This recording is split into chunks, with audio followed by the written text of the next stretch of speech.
August 3rd, 2021. This is our regular session meeting. I'm going to call it to order at 6:37. Michelle, can you, oh, actually, wait, you're not, huh?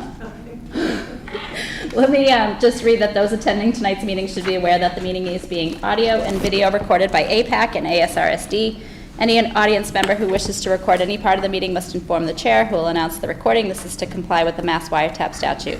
The listing of matters are those reasonably anticipated by the chair, which may be discussed at the meeting. Not all items listed may in fact be discussed, and other items not listed may also be brought up for discussion to the extent permitted by law. So we'll start with the Pledge of Allegiance. I pledge allegiance to the flag of the United States of America and to the republic for which it stands, one nation, under God, indivisible, with liberty and justice for all. All right. Now, Michelle, will you call the roll, please? They're both on? Yeah. Okay, good. Yeah. Oh, yeah. Everyone can be on. So Chris and Ashley. And Jonathan.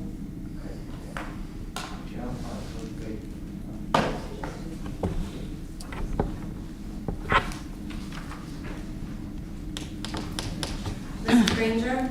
Here. Mr. Quincy? Here. Mrs. Reschutz? Mr. Ruprecht? Is he on? Let me check myself. Alright. Let's see. Can you get yours? One.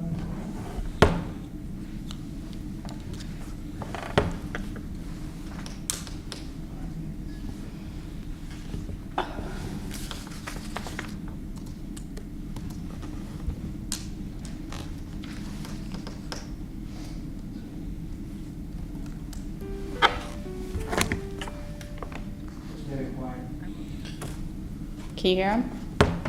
No. I can hear. I heard something. Yeah. There we go. There we go. Perfect. Alright. Mr. Ruprecht? Here. Mrs. Simmons? Here. Ms. Bailey? All right. So, is there any public participation this evening?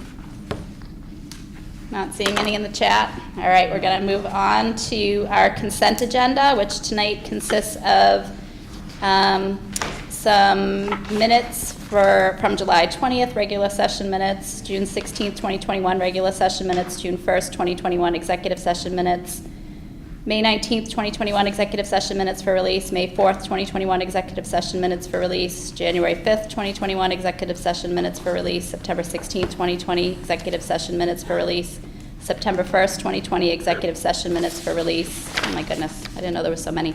August 19th, 2020, executive session minutes for release, August 13th, 2020, executive session minutes for release, August 5th, 2020, executive session minutes for release, June 2nd, 2020, executive session minutes for release, February 26th, 2020, executive session minutes for release, January 22nd, 2020, executive session minutes for release, August 13th, 2019, executive session minutes for release, June 19th, 2019, executive session minutes for release, a BMIS donation in the amount of $38,000 to the Air Shirley Regional School District, and a warrant memo.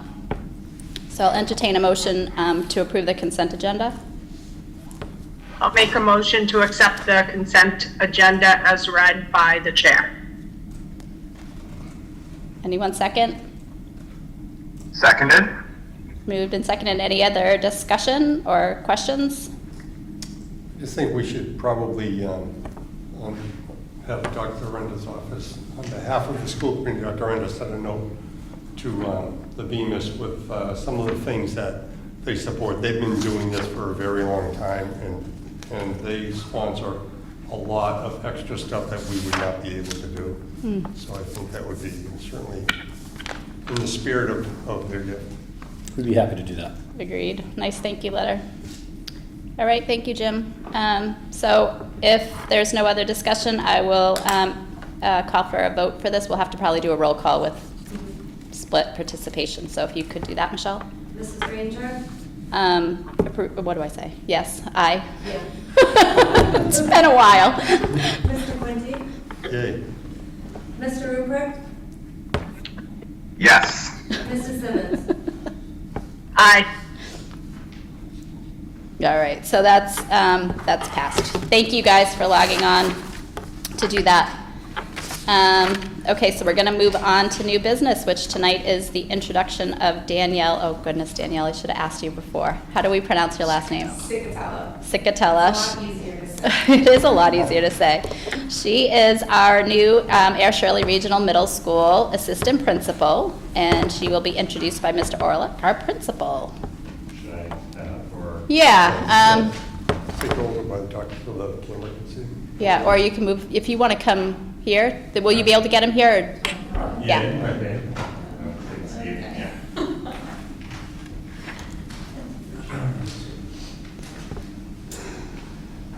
Good evening, everybody. So I am very excited to introduce our middle school's new assistant principal, Ms. Danielle Cicatella. She is coming to us from Port Chester in Bradford, New York, where she was serving as a math teacher and academy leader. Before that, she was at One World Middle School in the Bronx. As an academy leader, she supervised 120 EL students in a team of teachers. She also served as a lacrosse coach, where she was known for developing really strong relationships with students and developing a really positive culture within a team. She has already dove right in the first month and has been working on staffing and social emotional learning. She's already created great connections with our staff. The staff are immediately, a fan of hers, and they're already connecting with her, which has been fantastic. I know when the students and our parents get to meet her, they're going to click right away. So really excited about that.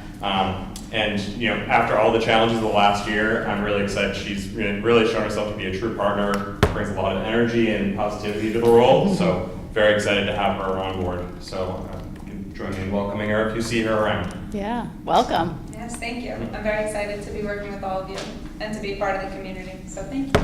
Great. Anybody questions? We don't want to put you on the spot, but Jim, do you have any questions? I could put you on the spot by asking you what your baseball affiliations are, but I'm not going to go there. Warn you about that. I was going to see that coming. Just gonna stay away. I don't really watch baseball, more of a hockey person. Oh, there you go. That's endearing to me. That's I good. would say, he's been around for a long time. He came up through, he worked with Roberta. They built quite the thing. Yeah, the only thing that you may or may not be aware of is that the early days of the school committee, which Michelle was a part, and I was a part of that, a lot of people got bloodied because we decided against anything that could be viewed as fiscally prudent to have a separate middle school and a separate high school, because middle schoolers, everybody, you guys know, are not little high schoolers. They have their own development thing, and everybody, we're on here, we take our lumps and we do what you have to do. But we really want to, I'm sure you'll see it, to make sure that you have our support and know that we want you to be your own entity. And we want to support what you're doing there. I mean, we meet in this room, and once we work out the rest of the details, we'll be meeting in your library on the second meeting every month. And that's more than just symbolism. You do a lot of stuff there, and we want to work hard to create a pathway for the students to go from where you are to here. But we want them to have their own middle school experience. So whatever we can do to help you down that path, we would certainly love to do it. Great, thank you. Yeah.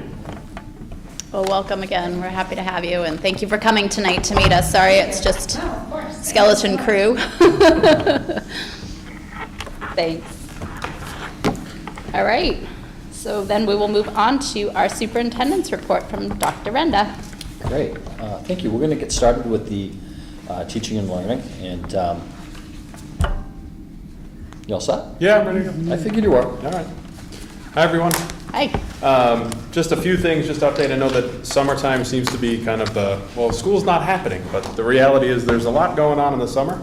And we have 3 programs that are running right now. Our Power Up program, which is funded by Title I, and that is for our students from K to 8, and it's ultimately for skills support for students as well as social emotional learning. We also have a credit recovery program that is running this summer. That's for our high school students who are in need of recovering credits or classes that they may not have done particularly well in during the school year.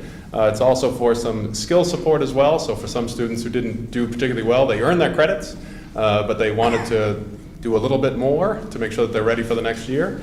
So we have some extension activities for some of those students. In addition, we have an extended school year program that's running for our students in special education to support them as written on their IEPs. And so this summer we have 71 students who have been attending our Power Up program, 56 in our elementary program and 15 in our middle school group. We have a very core group of teachers. We have 10 teachers, a nurse, and a paraprofessional and a school counselor to support those students. In addition, in our extended school year program, we have 14 students. In our preschool program, we have 34 in elementary, and our middle school program has 6 students. There's about 20 staff members supporting those students with special needs. And finally, in our credit recovery program, we have 31 students who are participating. About half of those students are pretty much done with all of their recovering of credits. We have some others who are going to need a little bit more of an extension, but we have 2 staff members who are working to support those students. Special thanks should go out this summer especially to Tara Bozek, Linda Brunell, Linda Harrington, Jen Keifers from our special education department. They have been instrumental in organizing and coordinating some additional enrichment activities for students, including, and these have been taking place almost every day during the summer program. So it's not just about academic skills, it's about really reaching the whole child and making sure that we keep kids connected to school, build relationships, and establish some social and emotional learning opportunities for them. So we've had animal adventures in, students have done some planting in the courtyard, they've done some pottery activities, some arts activities, a lot of music. Mindfulness and yoga have been running every week for the 4 weeks of this program. We've had some physical education classes, and we've had some visits from puppeteers and magic show as well. So there's been a lot of interesting and fun activities for kids. In addition, we also have had some summer professional development that's been taking place this summer, mostly virtually through book studies. Specifically this year, we've been focused a little bit on equity and anti-racism activities. So we've been reading How to Be, a group of folks has been reading How to Be an Anti-Racist by Ibram Kendi. Lorraine Wilson, our Director of Equity and School Counseling, is facilitating that book study. Also, we are continuing with our work with Universal Design for Learning. And so we're reading Equity by Design. That is written by Katie Novak and Mirko Chardin. It's kind of the blending of the 2 worlds of equity with universal design. Chris Donovan, one of our English teachers at the high school, is facilitating that, and that is actually a cross-district book study. We have representatives from Air Shirley, as well as Littleton and Harvard Public Schools. Katie and Mirko are going to be the keynote at our November 3rd cross-district PD day. So this was a nice way to kind of segue into that. In addition, we've had some virtual conferences. We have a number of teachers that are doing curriculum work this summer, specifically with mapping of updating some course maps at the high school. This is to be in accordance and alignment with the NEASC, the New England Association of Schools and Colleges, because we have an accreditation visit that's taking place in October. And so from our original visit from about 2 years ago, we had some work that we had to do, which we brought to your attention. One of those things was curriculum mapping work for high school courses. So that has been ongoing throughout the summers, as well as during the school year. In addition, we'll have our mentors and we'll have mentor training that will take place this summer. This summer, we've shifted it to make it a bit more independent or asynchronous, shall I say. We always do a training at the beginning of the school year for our new mentors to the district to help support our new teachers. And as part of that, Courtney Martineau, who is our mentor coordinator and facilitator, she's a 2nd grade teacher at Laura White. She is involved in developing this as a Google Classroom experience for folks so they can independently do some of the background work before we do the in-person training that we'd like to do in August.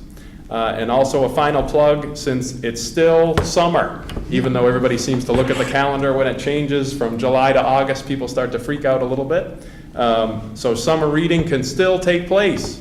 And so if you go to our website at asrsd.org, you'll see on the top there's a Tale of Tales link. It's kind of an iguana that's up there, or a chameleon. You just click on that and it'll bring you to our summer reading list. So if you haven't had a chance to go to our local libraries to pick up summer reading books, you still have time. Those lists are available, and our special thanks to our librarians from both towns for participating in the process.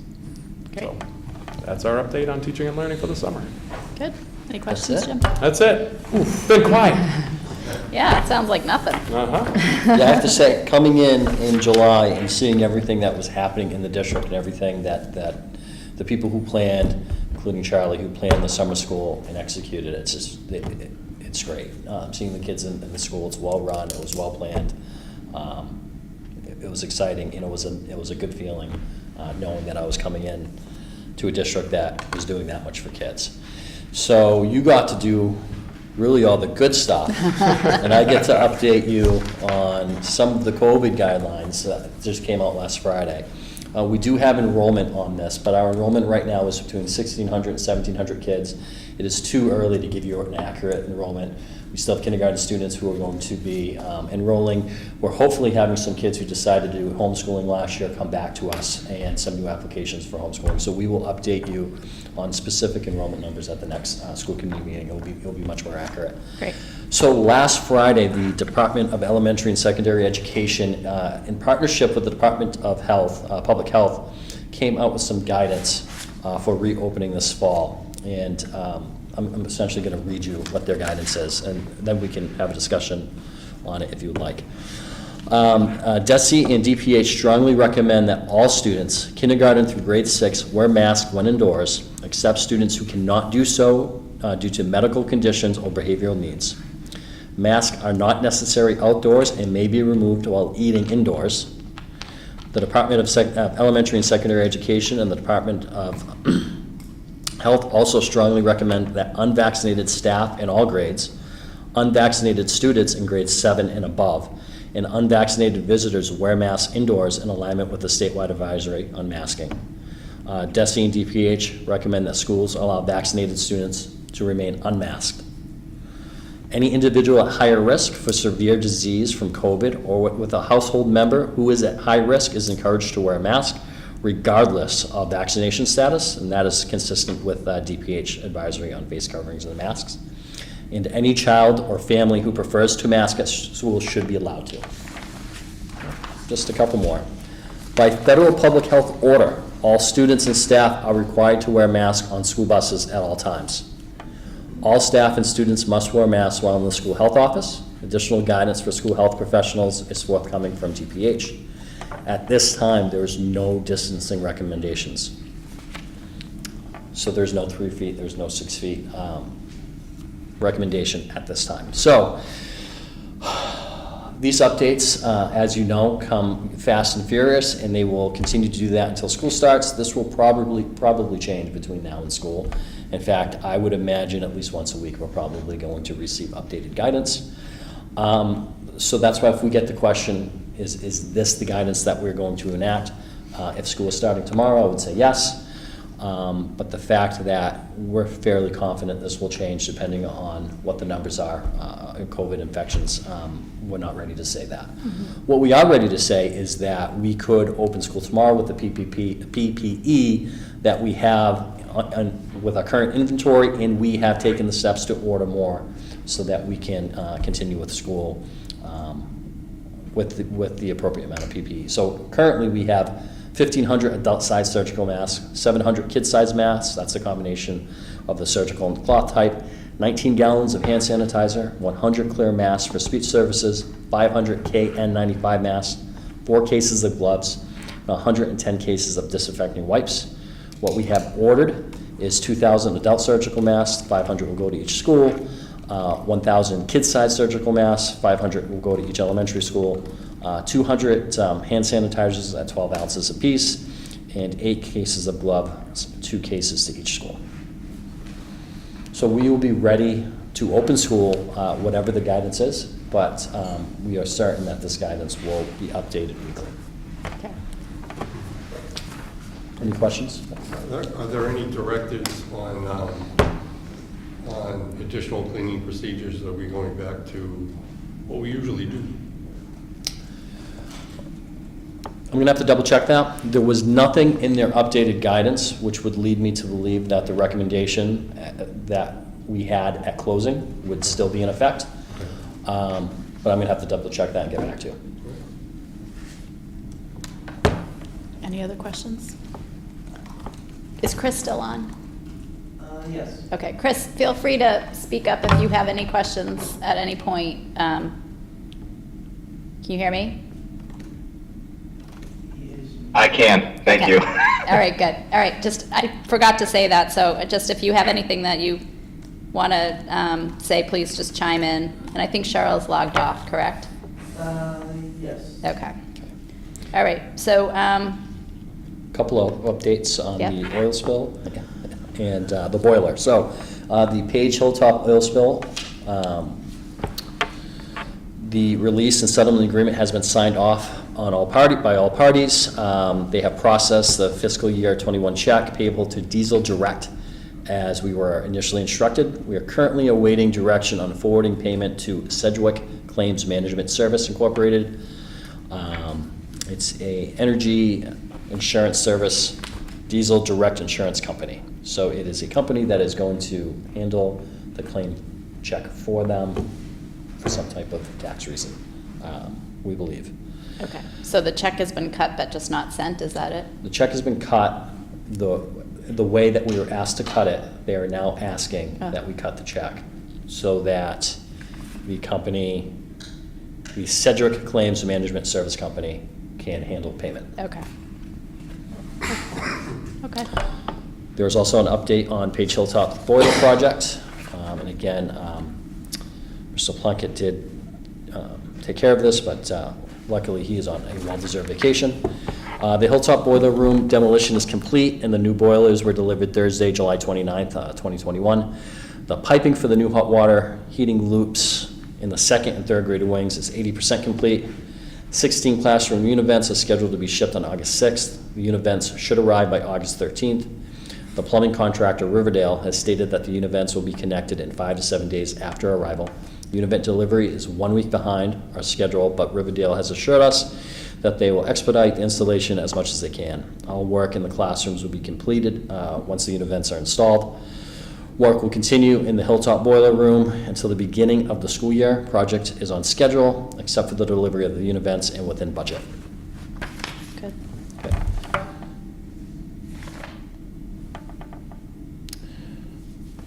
Just a couple more items. We were approved for the ESSER II grant, and we are applying for the ESSER III. And we will be meeting, the last order is of businesses, we will be meeting with the Neshoba Valley Associated Boards of Health, Jim Gareffi. I said it right, all right. And that will happen this week. I believe we have that scheduled for Thursday. Yes. Okay. Great. That is all. Okay. And then it looks like you have a personnel update.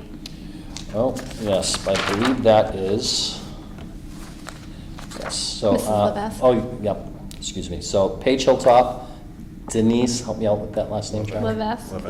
Levesque. Assistant principal has resigned as of Monday, August 2nd. We have 29 applicants and interviews are pending. Okay. Do you know if they expect to have someone in place before the start of the school year? We do. Okay. Jim, any questions? All right, thank you for your first official report. Thank you. All right, so moving on to ongoing business. So we're still, as far as the establishment of advisory and subcommittees, still working on what that's going to look like. We're still processing what we're going to do about moving forward with the mask service for our policies, but it looks like we probably, as we discussed, we'll probably keep some sort of a policy subcommittee, but we'll discuss more what that's going to look like when we meet again. I think at this point we should probably just push off the approval of that mask because we don't have a quorum anymore, so we can put that maybe on the next agenda.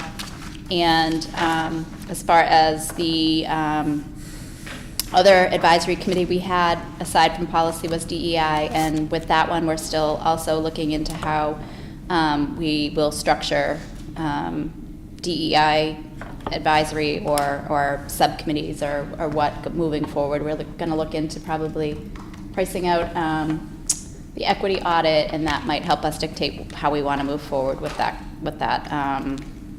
group like that. So we'll push those, at least the policy vote, off until our next meeting so that we have a quorum to do that. And as far as item 9, the policy review report, the sexual harassment, we were going to do a second read and vote tonight, but again, with no quorum. If we could just put that on our next agenda, we can do that at our meeting on August 18th. So I have no chairman's notes. I don't know if there's any topics for discussion not reasonably anticipated 48 hours in advance of this meeting. Do you have anything, Jim? I do not. Okay, nothing from the group. Okay, so we'll move on. I don't know, is there any communications, Michelle? Yes. Okay. Let me, I'm using my phone because this is dead. This is like, I'll read the announcements, unless you want to, Jim. Sure. Thank you, perfect. On Wednesday, August 18th, is Page Hilltop Kindergarten Welcome Party. Should be lots of fun, and Fred Deppie reached out to Sierra, and Sierra said, I'd like to help, but I don't really know much about Page Hilltop, but Yeah. he said she can learn a lot while she's there, I guess. That's She'll know good. more than the people that are attending. Also on Wednesday, the August 18th, coffee and conversations with the Air Shirley Regional Middle School Administration team. That is a parent event. The time is not yet determined, and that will be at the middle school. On Monday, August 23rd, grade 7 and 8 ice cream social and building tours for the new students from 10:30 to 11:30. On Monday, August 23rd, grade 6 ice cream social and orientation just after the grade 7 and 8, so things will be nice and sticky for them. On Thursday, August 26th, the Air Shirley Regional High School freshman orientation from 10 a.m. to 12 noon at the high school. Also on Thursday, August 26th, the Page Hilltop building tours from 9:30 to 11 o'clock and 2 to 3:30 at the school. On Thursday, August 26th, the Air Shirley Regional Middle School family event is a question and answer session at 7 p.m. and that is a Zoom function. I'm sure if you go to the school website, they'll give you the connection information for that. On Wednesday, September 1st, the first day of school for grades 1 through 12. Usually people are pretty happy for that, and they're going to be really excited this year. Sierra is all psyched for that. Thursday, September 2, kindergarten orientation. Friday, September 3rd, no school for students in advance of the Labor Day weekend, which is Monday, September 6th, no school in observance of Labor Day. Tuesday, September 7th, the first day of school for kindergarten students. Friday, September 10th is the preschool orientation. Monday, September 13th, the first day of school for preschool students. And Wednesday, September 22nd, 90-minute early release for grades preschool to 12 and professional development for teachers, dismissal times. The high school, middle school will be out at 12:50. Gloria White and Page Hilltop at 1:45. Lunch will be served.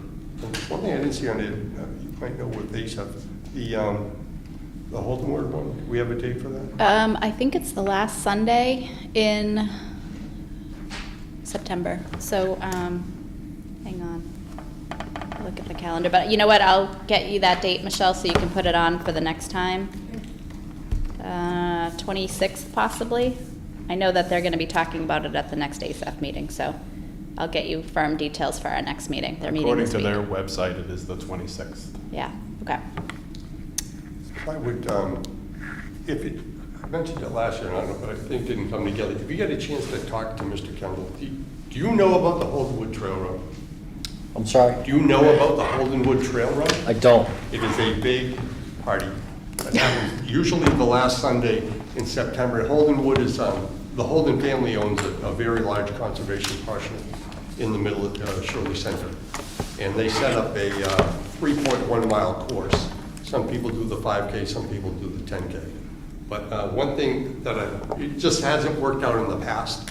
One thing I thought that would always be tons of fun is that even if it's just a friendly and not an official league, if the cross-country team could have, since the course is set up, have an actual race the day of the run, that would just be too much fun. That would be, and I think it would be good visibility for the teams to get through that, and I think if that would be possible, I think that would work out, because the course is already set, it's ready to roll, and we have pretty much all the personnel you could ever need, so it would be a good showcase for them, mostly for cross-country runners, it's kind of lonely times. Yep. So to have some people yelling and screaming at different points might give them a little bump. We can certainly talk to Mr. Kendall about that. And cross-country is typically in the spring? Fall. Fall. It is a fall sport, okay. So, Yeah, the schedule may already be done at this point, but if maybe they could add some sort of like Just a friendly. non-league or, yeah. Yeah. A some- non-league or friendly, or Yeah, invite another school to do something. we take on Pittsburgh. Oh, there you go. We do that. well, let's see what we can do. There you go. No There you go. promises. Yeah, that would be fun. That's a But, good yeah, idea. So you can- that's a fundraiser for the Air Shirley Education Foundation. I'm sure you'll be meeting with some of the Mm-hmm. co-chairs of that organization, but that's a group that raises money and gives out grants in the fall of every year. Usually about $25,000 worth of grants that staff applies for. And the Holdenwood Run and the Bresnahan Run in the spring are what really primarily fund the ASEF grants. So it's a nice community school connection event. So that Holdenwood usually happens in September and the Bresnahan is in May. And we didn't get to have either of those last year due to COVID, so it's hopefully will be happening this year. And it always rains on the Bresnahan Road. Always. Or it's super hot and gross.